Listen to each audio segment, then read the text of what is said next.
البدع والأهواء، أهل البدع العقائدية وأهل البدع السياسية. نقول بيننا وبينكم السلف، بيننا وبينكم الكتب، كان فيقول البدع بيننا وبينكم. قال الإمام النووي رحمه الله تعالى وقال تعالى وكذلك أخذ ربك إذا أخذ القرى وهي ظالمة. Dan seperti itulah siksaan Rabbmu apabila dia menyiksa negeri-negeri dalam keadaan negeri itu zalim. Inna akhzahu alimun syadid. Sesungguhnya siksaan Allah itu pedih, menyakitkan, syadid dan sangat keras. Inna fi dzalika laayatan liman khafa adzabal akhirah. Sesungguhnya di dalam kejadian-kejadian tadi itu benar-benar ada ayat, ada tanda kekuasaan Allah bagi orang yang takut kepada siksaan di akhirat. Dzalika yaumum majmu'ul lahun nas. Itu adalah hari di mana manusia dikumpulkan untuk hari itu. Wa dzalika yaumum mashhud. Dan itu adalah hari yang disaksikan. Wa ma nu'akhiruhu illa li ajalim ma'dud. Dan tidaklah kami mengakhirkan hari tadi kecuali untuk ajal yang telah ditentukan. Yauma ya'ti la takallamu nafsun illa bi'idnih. Pada hari datangnya hari tersebut, la takallamu nafsun illa bi'idnih. Tidak ada satu jiwa pun yang berani berbicara kecuali dengan seizin Allah. Faminhum syaqiyyu wa sa'id. Maka di antara mereka ada yang celaka dan ada juga yang berbahagia, beruntung. Fa ammal ladzina syaqau fa fin nari lahum fiha zafiru wa syahiq. Adapun orang-orang yang celaka maka mereka ada di dalam neraka. Di dalam neraka itu mereka memiliki nafas yang sangat buruk. Zafir ini adalah apa? Suara yang keluar dari tenggorokan, suara yang buruk. Syahid ini adalah suara yang muncul dari dada. Karena apa? Tekanan siksaan. Tayyib. Kita ulang lagi yang disebutkan di dalam ayat ini, wa kadzalika akhdhu rabbik. Seperti itulah siksaan Rabbmu. Tayyib. Dijelaskan oleh Syekhul Islam rahimahullah dalam Majmu'ul Fatawa dan juga Ibnul Qayyim di dalam kitab beliau I'lamul Muwaqqi'in. Ini ada dalil tentang apa? Bolehnya qiyas bagi orang yang memiliki syarat-syarat itu. Kenapa? Dengan kaf yaitu harfut tasbih. Demikian pula apa? Kadzalik. Ini juga apa? Ini adalah juga apa? Kalimatut tasbih. Maka ini adalah menunjukkan qiyas, yaitu apa? Sebagaimana umat-umat terdahulu kami binasakan, maka boleh jadi kalian juga akan kami binasakan kalau menempuh jalan mereka.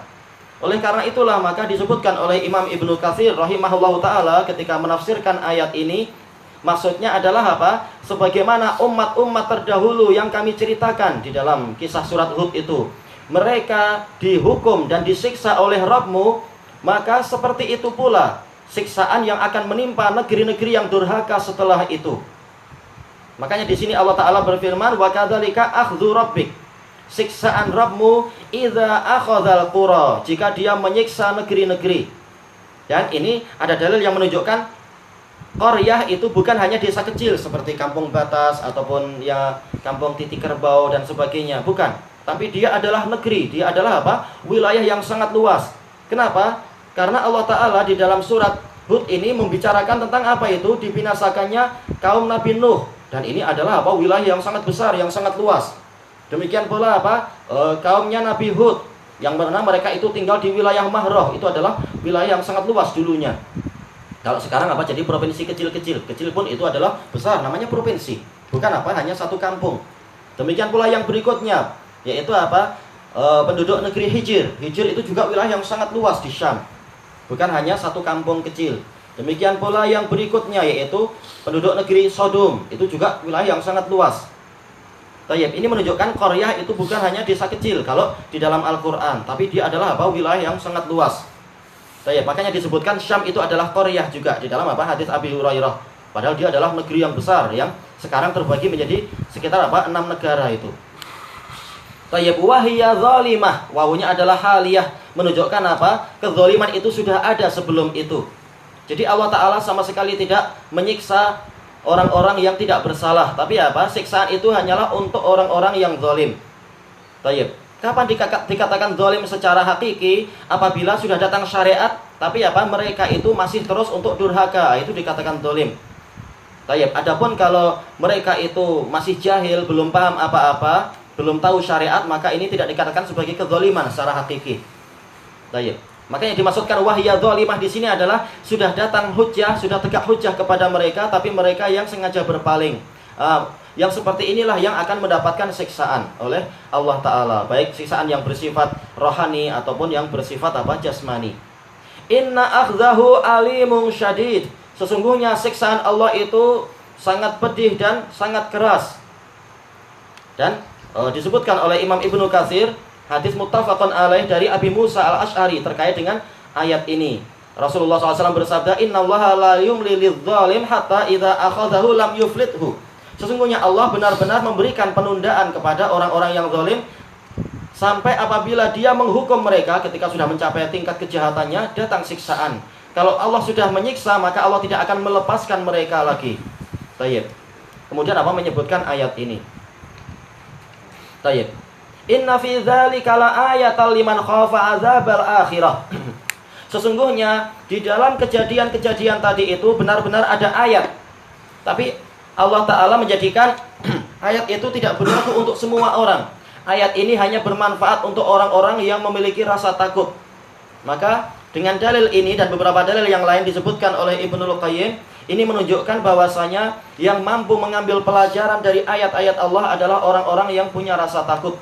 Adapun orang yang sombong, mereka tidak akan paham ayat-ayat tadi. Yang menyombongkan diri, yang pongah, merasa aman di muka bumi. Allah Ta'ala telah berfirman, Sa'asrifu an ayati alladzina yatakabbaruna fil ardi bighairil haqq. Aku akan memalingkan ayat-ayatku, memalingkan orang-orang yang menyombongkan diri di muka bumi tanpa alasan yang benar dari ayat-ayatku. Mereka tidak akan paham ayat-ayat tadi. Adapun orang yang takut, maka mereka itu mampu memahami ayat-ayat tadi.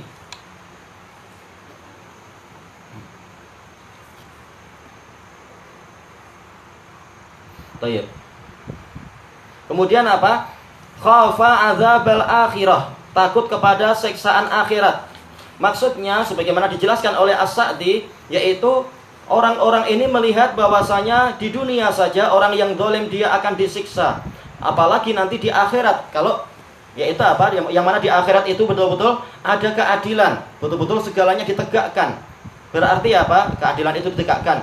Berarti orang yang berilmu dan orang yang takut, maka dia menjadikan kejadian-kejadian di dunia ini sebagai pelajaran dan sebagai cermin untuk memahami apa yang ada di akhirat. Makanya Allah Ta'ala berfirman tentang tentang api di dunia itu. Allah Ta'ala menyebutkan, afara'aitumun naral lati turun a antum ansha'tum syajarataha am nahnul munsyi'un nahnu ja'alnaha tadhkiratan wa mata'al lil muqwin. Yaitu nahnu ja'alnaha tadhkirah. Kami jadikan api di dunia ini sebagai peringatan tentang api yang kubro di akhirat nanti. Kalau di dunia saja dia mampu membakar kita, apalagi yang di akhirat. Nah, di dunia kita terbakar, tersiksa mungkin 20 menit, naudzubillah, atau berapa, lalu mati. Sementara di akhirat, apinya dilipatkan 69 kali lebih panas dan kita nggak mati-mati, tersiksa terus. Maka orang yang takut harusnya mengambil langkah-langkah untuk menyelamatkan diri dari api neraka tadi. Makanya diriwayatkan oleh Bukhari dan Muslim dari Adi bin Hatim radhiyallahu an, Rasulullah SAW bersabda, ittaqun nar walau bisyiqqi tamrah. Lindungi diri kalian dari api neraka walaupun dengan sepotong kurma, yaitu dengan sedekah. Sedekah akan dilipat gandakan oleh Allah pahalanya dan melindungi orang tadi dari api neraka. Walaupun dengan sepotong biji kurma. Kemudian Fa'il lam yajid fa bi kalimatin thayyibah. Kalau dia tidak mendapatkan itu juga karena terlalu miskin, maka sedekah dengan cara yang lain, yaitu kalimat thayyibah, nasihat yang baik atau hiburan atau peringatan atau dengan zikir-zikir dan sebagainya. Tayyib. Itu semua untuk menyelamatkan diri kita dari siksaan akhirat. Maka sebagaimana di dunia orang-orang yang rajin untuk berzikir, dia terselamatkan dari berbagai macam bencana, maka demikian pula di akhirat orang-orang yang berzikir dia akan diselamatkan dari siksaan-siksaan di akhirat. Dari sudut pandang ini, walaupun boleh jadi siksaan itu tetap menimpa dirinya karena faktor kekurangan yang lain. Zalika yaumum majmu'ul lahun nas. Itu adalah hari di mana manusia dikumpulkan untuk hari itu. Memang tujuan kita diciptakan adalah untuk menuju ke situ. Segala kejadian di dunia ini tujuannya adalah apa? Menuju kepada akhirat. Ya ayyuhal insanu innaka katihun ila rabbika katihan famulaqih. Wahai manusia, sesungguhnya engkau terus bekerja dan melangkah menuju ke Rabbmu. Sampai apa? Engkau pasti akan menjumpainya. Seluruh kejadian di dunia ini adalah ibarat apa itu? Jembatan dan jejantas untuk menyampaikan kita ke seberang sana. Tayyib.